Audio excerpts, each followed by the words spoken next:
This is Baby Jax, and he says, always take Growing Inferno.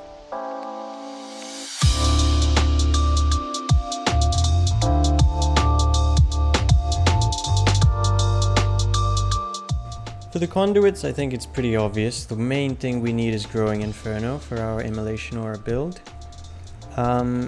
If you were further down the line, because I'm recording this on the 3rd of January 2021, we haven't unlocked everything. I haven't even unlocked this guy yet. But if you were to get more potency conduits, I'd probably go for this one, because there is a power that resets your hunt cooldown every time you kill someone within like 10 seconds of using it, or 8 seconds, I don't know. So if I get that one first and I don't have the Immolation Aura buff, I'll just charge between you people. I'll be using the hunt, kill, the hunt, kill, the hunt, kill, and things just blow up. I'll show you what I mean a little bit later in the video. But other than these two, everything else is just kind of optional. I would take this if I had an endurance conduit, just for a little bit of extra healing. This one for finesse, get a little bit of extra mobility, but everything other than this is optional.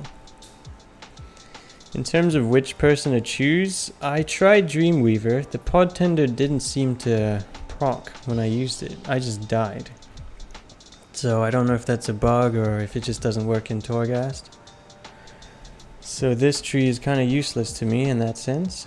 Nia, this is pretty good. It gives you a lot of health. Mastery is kind of useless for demon hunters. It's not so important, makes you a little bit tanky or whatever. So this is just a super tanky buff. This is kind of nice. I have used Soul Shape to just charge between packs while my Immolation Aura is killing them, so having that little bit of healing is quite nice. Yeah, I don't know what Karain does, because he's not even out yet, but I think you'd just be going with Nia most of the time. Whatever you do, just pick Growing Inferno, you'll be good to go. So now I'm just going to run over the talents really quick. The main difference from the standard build would just be this first row here. I don't think anyone takes this outside of Torghast.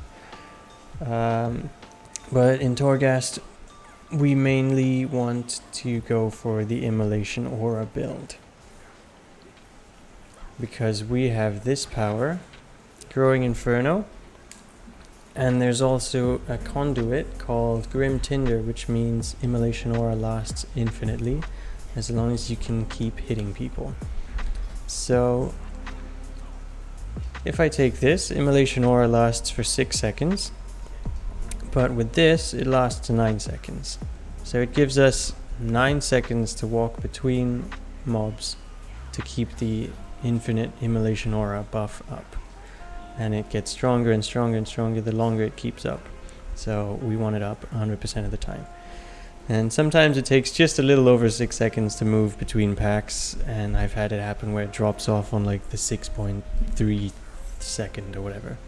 So this kind of helps keep that up. This row, Fallout becomes useless once you get that Grim Tinder power, because you never want to use Immolation Aura beyond the first use, otherwise it resets the growing power. So if I was to recast Immolation Aura, this hidden buff that doesn't show up on your buffs or debuff disappears and restarts. So the damage starts back at 0, then 13%, 26%, whatever.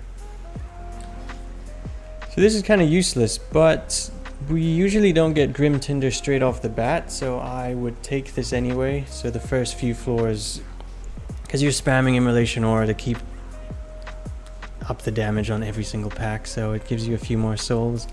This thing can be useful. The cooldown is pretty long, so I don't know. If you really don't want to take Fallout, you can take this. It is pretty good. This, I would choose between these two. And onto the third row, we have Spirit Bomb. This looks enticing since we're going an Immolation Aura build, and it does a little bit of damage to attackers. But the main thing with Spirit Bomb is you heal for 10% of all damage you deal to enemies with frailty. So if I was to attack a whole group of enemies, souls come out, then I cast Spirit Bomb. He now has this debuff, and everyone around me that gets hit by the Spirit Bomb will have this debuff. So same with this guy. You can have it on as many people at the same time, over here and over here.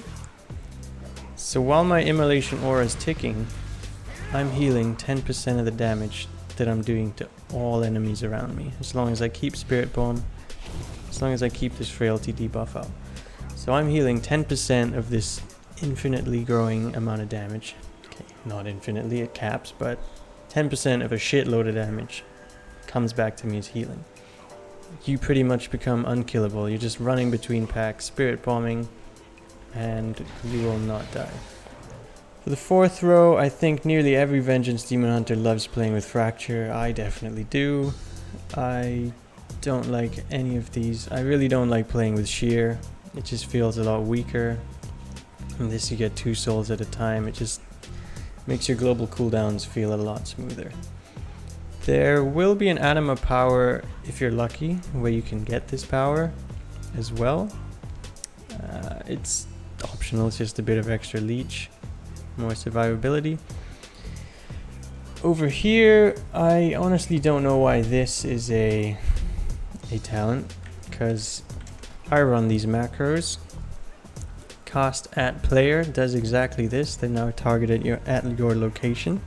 So I just click it, it's under my feet. Sure, the little 2-second thing is alright, but then compared to these, it really doesn't make sense to me. So I usually go with this. Sigil of Chains is kind of useless once you have the Immolation Aura powering up like crazy. So with this you get more Sigil of Silence and Sigil of Misery to just CC and silence people. With this row it's kind of obvious. Demonic is the best to go, because every time you use Fell Devastation, you become super tanky. This is alright. I run this in PvP sometimes. I don't think I've ever run it in PvE or Torghast. But this is kind of just another panic button here. Just another defensive. The final row, Last Resort, is probably my go-to in nearly every situation. There have been times in Torghast where I suddenly get hit by a fear, or like if I'm just chain pulling things running between mobs, I'm getting chain feared constantly. So here Last Resort has saved my life a couple of times. I actually use my PvP trinket in Torghast because I like to have a panic button as well. I'm getting chain feared, I just hit that button, drop a Sigil of Silence, and I can survive. That's pretty much it for the talents. On to the next. So throughout this whole video I've pretty much hinted that Immolation Aura is our way to go. So the main 2 things we're looking out for are Grim Tinder and Immolation Flux. And Immolation Flux actually stacks. I've managed to get it 3 times. I don't know if you can get 4, 5, 6, whatever. But by the time you have 1 or 2 of these along with Grim Tinder, you just click Immolation Aura on the first mob, just keep walking and everything should die around you. Some other notable powers would be Bountiful Souls, which gives you pretty good survivability. Dark Glare Medallion, another one, good survivability, and since we're running Demonic, this will give us a lot of Metamorphosis. Demonic Bias is a really nice one as well, because if you look at our passive, consuming a demon soul will grant you 20% increased damage for 15 seconds. So every time we kill something with Demonic Bias, we have a 20% increased damage buff. So while we're running along, things die around us, we just use Spirit Bomb, suck the souls in, and we've got a continuous damage buff. Crumbling Aegis is one that I like, but I would never take it in a party. I actually took it with my friend Jason the other day, and they will not attack you. It pretty much acts like a bubble. So I was supposed to be tanking. He was a warrior, arms warrior I think. And every time I hit something, he would charge in, use Blade Storm, and they'd immediately turn and just one-shot him. So don't take Crumbling Aegis in a party. One that does a surprising amount of damage is Lens of El Caver, or El Chaver, or whatever this is. When you critically strike, it does a whole bunch of arcane damage. And as you can see on the DPS meters here, this was my second damage before I had Grim Tinder. So it just randomly procs a lot of damage. As a tank, this really helps speed up the run. I think for the most part, it's pretty obvious. Some things actually make you do less damage, like Elithium Muzzle. This is something I would never take. Your abilities cool down 25% faster, but physical damage and healing is reduced by 75%. So things like this, I mean, just read them. They're pretty damn obvious. For your class, it's horrible. I think as long as you get Grim Tinder, you can honestly ignore the rest of the powers. Just get Immolation Flux and run to the boss. If not, I'd say just take it slow, pull a few packs at a time, and you should never die. If you have any questions, feel free to leave them down below in the comments section, or join us on Discord on the Proving Grounds.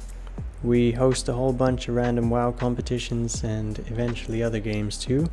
We've had some transmog competitions, art competitions, and soon we're gonna have the amazing race of Duratar. So see you there. Links in the description. Peace!